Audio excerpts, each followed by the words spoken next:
আপনার দ্রব্যমূল্যের যে ঊর্ধ্বগতি বর্তমানে তার উত্তাপ কি আপনাকে স্পর্শ করেছে?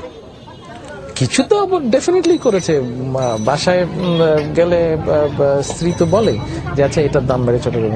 আচ্ছা আমি আপনাকে জিজ্ঞেস করি, তো আপনারা সবসময় আমাদেরকে জিজ্ঞেস করেন দ্রব্যমূল্য কেন, মানে জিনিসের দাম কেন বললো। আপনি একটু বলেন তো জিনিসের দাম কেন বললো? জিনিসের দাম বাড়ছে, নানা কারণ আছে। আপনি আপনি আপনি বলেন না। আচ্ছা একজন পলিটিশিয়ান হিসেবে আজকে আমি একজন সাংবাদিকের কাছে জানতে চাই, আপনি বলেন তো জিনিসের দাম কেন বাড়ছে?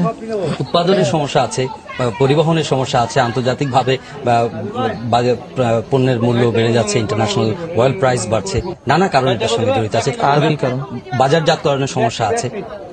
বাজারজাতকরণের কি সমস্যা আছে? উৎপাদনের ক্ষেত্রে ধরেন আমি জানি না, I want to learn from you, I want to know from you. আপনি আমাকে বলেন যে কেন বাড়ছে। চালের ধরেন চালের কেজি এখন যদি আমি ধরে নিই 20 টাকা, এবারে চালের কেজি 18 থেকে 20 টাকা যদি ধরে নিই আমি, এটাকে কেন 10 টাকা করা সম্ভব না? সম্ভব নয় কেন? আমি আপনার কাছে জানতে চাচ্ছি। সেটা আপনার বাজার ব্যবস্থার উপরে নির্ভর করছে, কি উৎপাদনের উপর নির্ভর করছে।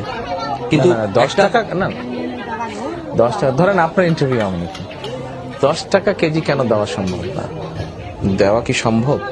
সম্ভব নয়, কিন্তু সেটা কেন সম্ভব নয়? সম্ভব নয়, আমি তো মনে করি সম্ভব। 10 টাকা, কারণ এটা প্রতিদিনের বাজার চিত্র পাল্টে যাচ্ছে, উৎপাদন ব্যবস্থার সঙ্গে এটা সম্পৃক্ত। উৎপাদন ব্যবস্থায় কি সমস্যা? উৎপাদনে যদি আপনি প্রপারলি যদি সার, ডিজেল, বিদ্যুৎ সেগুলো যদি আপনি প্রপারলি সরবরাহ করতে না পারেন, সেক্ষেত্রে তো উৎপাদন হ্যাম্পার হতে পারে। উৎপাদন যদি হ্যাম্পার হয় তাহলে বাজারের দ্রব্যমূল্য তো স্বাভাবিকভাবে বাড়বে না। সার, ডিজেল, বিদ্যুৎ এইবার তো আল্লাহর রহমতে আপনার বাম্পার ফলন হয়েছে। তো যদি সার, ডিজেল, বিদ্যুৎ এগুলা যদি সরবরাহ করা সম্ভব না হতো, বাম্পার ফলন হলো কেমন করে? ক্রপ বেশি হয়েছে, লাস্ট ক্রপ সিজনে ক্রপ কিন্তু বেশি হয়েছে।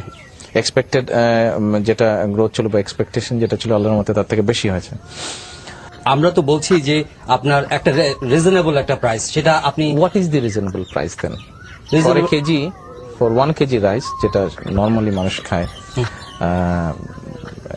আপনার 28 বা 29 যেটা আছে, 28 বা 29 যেটা আছে চালে এরি, তো এটা ধরেন 10-12 টাকা কেজি যদি দিতে হয়, কি করা যায়, কেমন করে দেওয়া যায়? সেটা আপনার চিন্তা, কারণ আপনার দল ক্ষমতায়, আপনি সরকার, জনগণের দায়িত্ব পালন করছেন এবং জনগণের কমফোর্টের ব্যাপারটি মুশকিল বুঝলাম। তো আপনার কাছ থেকে কি জানতে পারবো না?